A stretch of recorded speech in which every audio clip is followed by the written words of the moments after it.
Hey everyone, this is Daryl, aka The D from the Simply Incredible podcast, and we're talking about the Daytona 500 for 2016. Solid race, not very many accidents. They actually did not have the big one this time. You had a few minor wrecks, but all in all, just pretty excited, solid racing. Um, let's just go through the highlights of it. Right off the bat, later on tonight, WWE Fastlane, the pay per view will be tonight. And speaking of that, John Cena was at the Daytona 500, and he was driving the pace car before the race, which I thought that's pretty cool. Just wish I could do something like that. Come on, let Common Joe over here do something like that. We don't need all the celebrities out there. All those celebrities get all the free passes to everything, and us poor schmucks, they can't afford to even go to the race. We can't get there. That's not fair, guys. And I'm not talking just about NASCAR. I'm talking about all these sporting events that all these celebrities get all the free passes. Come on, help us out too.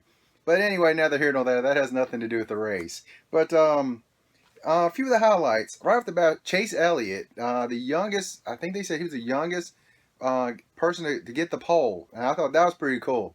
First time in a race, in a full time ride in the Sprint Cup, driving the iconic Jeff Gordon 24, which is now it's the Chase Elliott 24, which will be hard to get used to. It's the Napa Chevrolet now, so that's going to be hard to get used to. Seeing that 24 and it's not Jeff Gordon. I mean, it's just like seeing the 3 and it's not Dale Sr. The 43 with not being Richard Petty, and one day the 48 not being Jimmy Johnson. I mean, it's just some of these things I've said before and I'll say it again. I think some of these numbers need to be retired just out of respect for the greatness of the people that did it. Now they're here nor there again to the race. But anyway, Chase Elliott started on the pole. The first wreck of the day was Chase Elliott, unfortunately. He fell back to 8th, and he just got a little bit loose going through one of the turns, and next thing you know, spun it out. And when he was sliding, almost when he toward the infield, he just caught a big bump and just ripped the whole front end about off the car, just tore it up, and his car could never get back out on the track.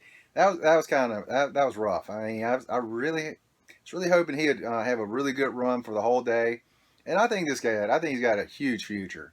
I mean, I think 24 again. Jeff Gordon had it for all these years. I think Chase Elliott, he might have this car for the next 15, 20 years and just have a great career just like Jeff Gordon did. Now, number 88, he led for a few laps early, got kind of shuffled back to about 8th, and he never could get back up to the front.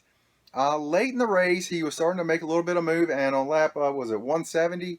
30 laps to go, he lost it, just exactly like Chase Elliott. He went through the turn 3 to turn 4, and just spun it out by himself, and just he was coming down, and I guess some air got off the spoiler, and he just spun out. Next, he hit the infield wall and slid almost exactly where Chase Elliott had slid earlier, probably about 20 feet from there. But yeah, his car was wrecked from that, and he never could get back out. And he going into the race, he was pretty much not everybody's, but he was a lot of people's favorite. He was Las Vegas's favorite to win this race, and me, he was my favorite to win the race. But unfortunately, he couldn't quite get there. He looked like he was on the move, could not get back up to the front.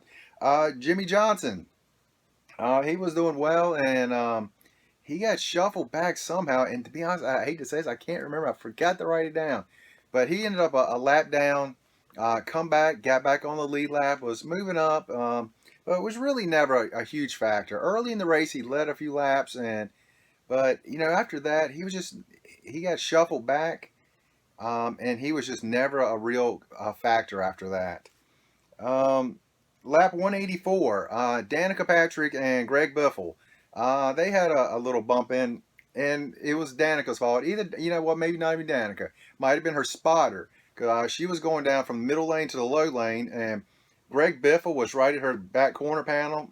I don't think she saw him. I don't think the spotter said anything. I didn't hear if he did or not. Her spotter, his or her, whatever the spotter is. I don't know if they said anything or not, but she come down, and there he was. Late in the race, you can't give that spot away. I guess Biffle's thinking they touched, she's going to go back up. She kept coming down.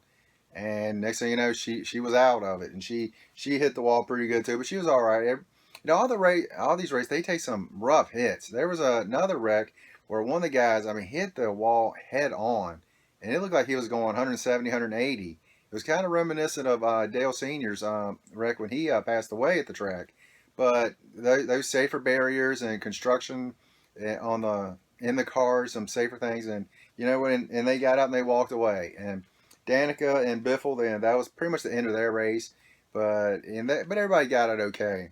Now down to the last few laps. Matt Kenseth, he had the lead and he had his teammates right behind him. So it was a long line of those guys, and they were just right there in order for about the last 15 laps.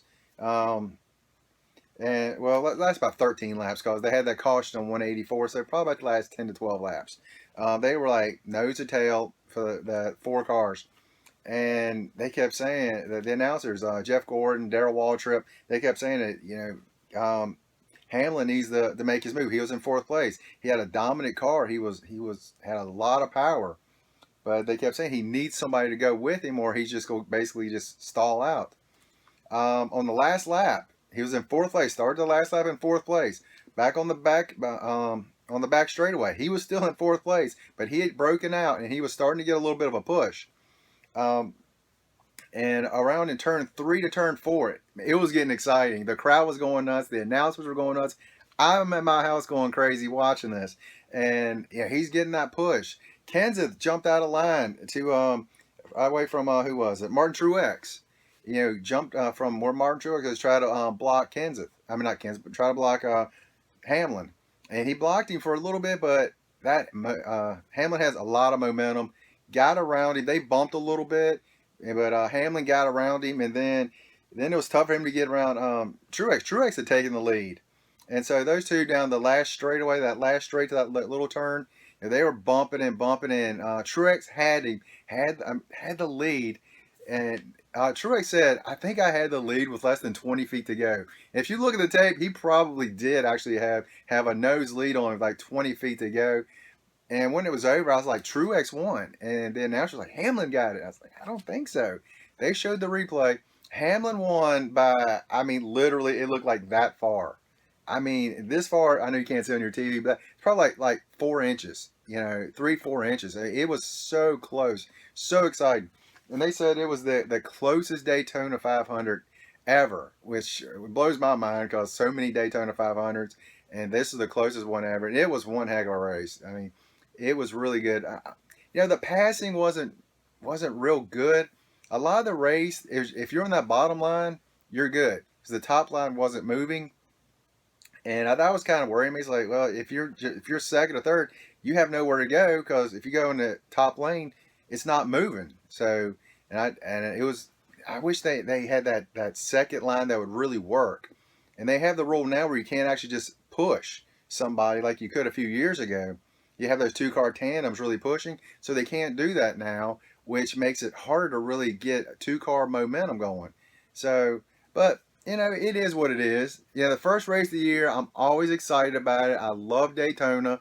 This is the most exciting race of the year for me. The most exciting race day for me up until Memorial Day weekend.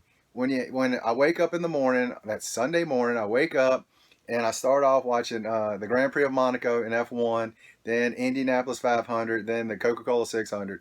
That is the best day in sports for me. The best NASCAR day, racing day in sports, excuse me.